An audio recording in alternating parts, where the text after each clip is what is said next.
Selamat pagi Pak, saya atas nama Marsila Yulfikta Krisilon dari kelas A semester 3 dengan NIM 1903030019. Di sini saya akan menjelaskan tentang penelitian ilmiah. Mengembangkan metode dan prosedur adalah tiga tugas, tetapi fokus untuk sebagian besar mahasiswa penelitian harus pada aplikasi. Meskipun ahli statistik dan peneliti sama-sama penting menghasilkan hasil penelitian, kekhususannya berbeda-beda. Definisi berisi istilah-istilah dasar yang diperlukan dalam mendefinisikan metode penelitian ilmiah.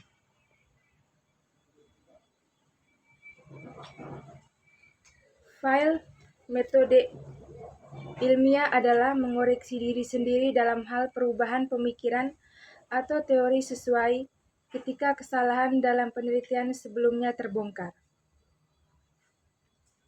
Misalnya, berdasarkan informasi mengubah ide mereka tentang planet Saturnus, Uranus, dan Neptunus. Ulasan ini adalah berharga untuk mengidentifikasikan area masalah dan faktor penting yang mungkin relevan dengan penelitian saat ini.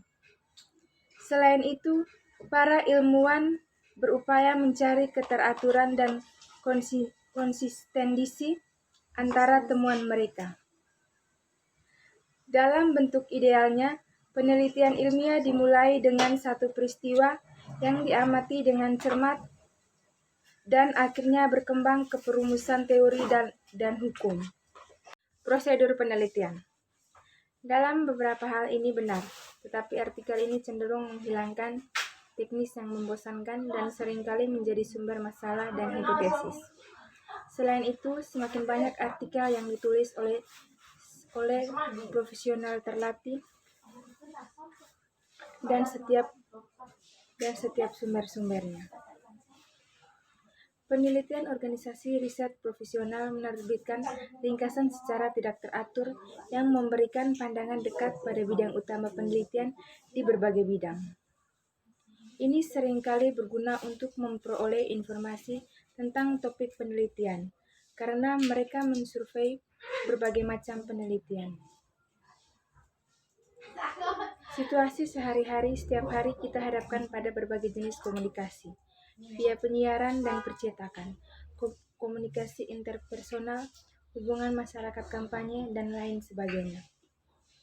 Konfrontasi ini bisa jadi luar biasa sumber topik penelitian bagi peneliti yang berperan aktif dalam menganalisisnya. Proses yang dikenal sebagai analisis sekunder telah menjadi penelitian utama pendekatan karena penghematan waktu dan sumber daya yang diberikannya. Analisis sekunder mungkin didefinisikan sebagai penggunaan kembali data ilmu sosial yang telah dimasukkan dan disisihkan oleh peneliti yang mengumpulkan mereka.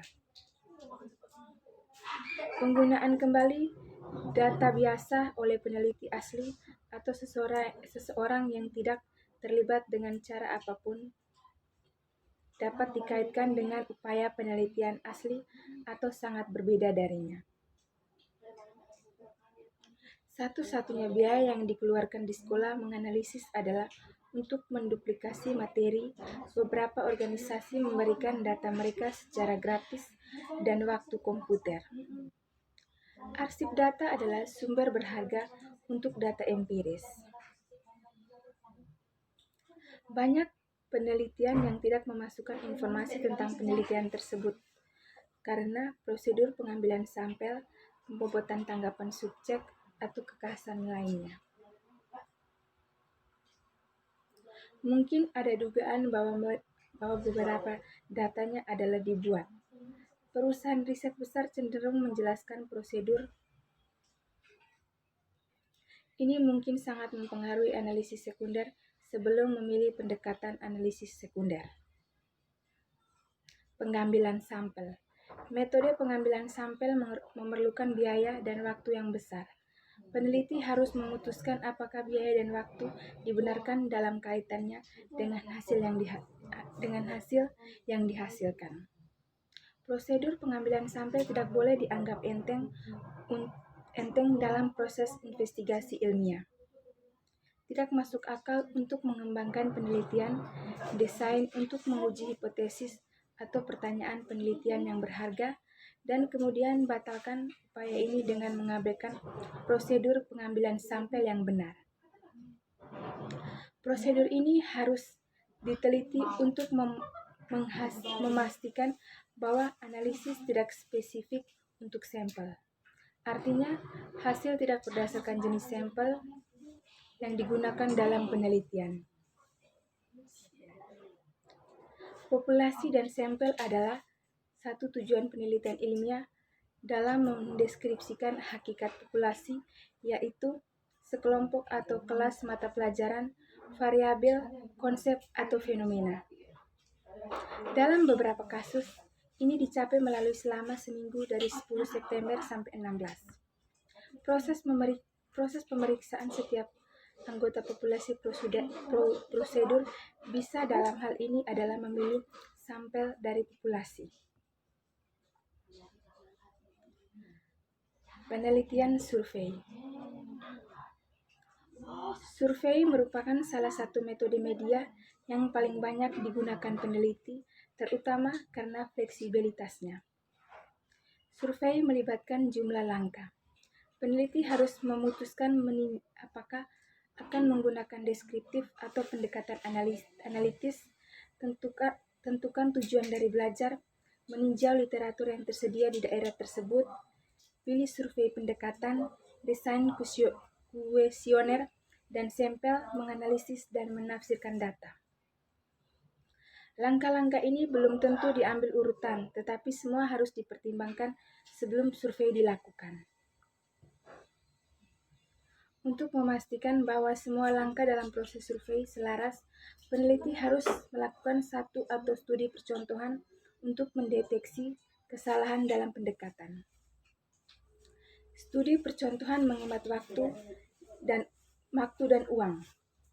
Desain kuesioner juga merupakan langkah utama dalam survei apapun. Contohnya, menimbulkan respon tertentu. Tujuan masuk desain kuesioner untuk menghindari bias dalam jawaban. Untuk mencapai tingkat respon yang wajar, peneliti harus mempertimbangkan untuk memasukkan insentif, memberitahu subjek survei sebelumnya, dan mempersonalisasi kuesioner.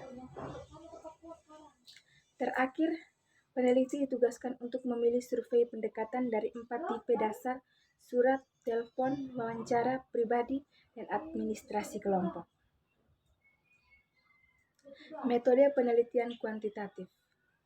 Membahas 4 alternatif untuk laboratorium dan peneliti survei, observasi lapangan kelompok, fokus intensif, wawancara, dan studi kasus. Pengamatan lapangan melibatkan studi tentang satu fenomena dalam pengaturan alam. Keuntungan utama dari teknik ini adalah fleksibilitasnya.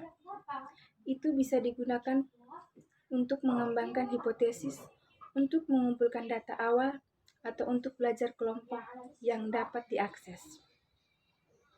Kerugian terbesarnya adalah kesulitan dalam mencapai validitas eksternal kelompok fokus atau wawancara kelompok.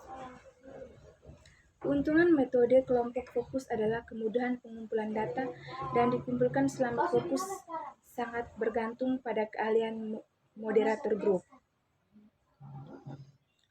Wawancara insentif digunakan untuk mengumpulkan informasi. Menulis proposal. Pada umumnya, proposal akan dikirimkan kepada orang yang tepat untuk meminta dukungan atas rencana proyek tertentu.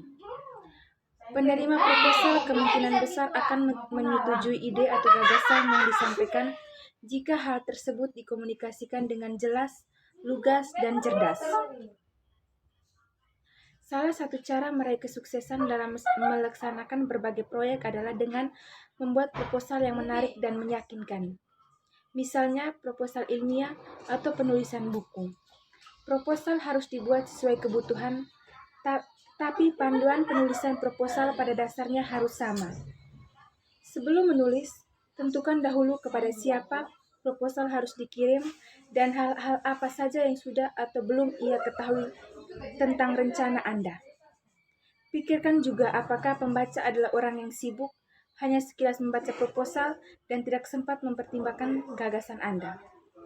Setelah itu, berusahalah menyampaikan gagasan dan rencana Anda secara persuasif, efektif, dan efisien. Anda sudah memahami isu yang ingin disampaikan, tetapi pastikan pembaca juga mendapatkan pemahaman yang sama. Selain itu, pikirkan apakah pembaca merasa yakin bahwa Anda memahami dengan baik isu tersebut. Untuk menunjukkan etos penulisan yang baik, dukunglah penjelasan Anda dengan memberikan bukti atau data. Sampaikan penjelasan dengan kata-kata yang lugas dan mudah dipahami. Usulkan solusi menggunakan kalimat singkat yang efektif. Pilihlah gaya bahasa sesuai tujuan proposal dan pembacanya. Pertimbangkan ekspektasi dan interest pembaca untuk menentukan solusi atas problem Anda. Proposal yang mempengaruhi emosi mungkin akan lebih meyakinkan, tetapi Anda harus lebih mengutamakan penyajian fakta sebagai dasar argumen. Contohnya, proposal program konservasi bisa dimulai dengan mengungkapkan betapa sedihnya jika anak-anak generasi mendatang tidak bisa melihat, tetapi pernyataan betapa sedihnya jika anak-anak berargumen atas fakta dan solusi yang Anda sampaikan. Kerangka proposal bukan bagian dari proposal final. Anda akan lebih mudah memikirkan hal-hal penting dengan membuat kerangka proposal. Pastikan Anda sudah memiliki informasi mendetail sebelum menyusun proposal. Menulis laporan. Menulis laporan penelitian adalah mengidentifikasi pembaca yang dituju. Ini adalah keputusan penting karena organisasi gaya dan bahkan mode presentasi bergantung pada audiens target. Dalam penelitian,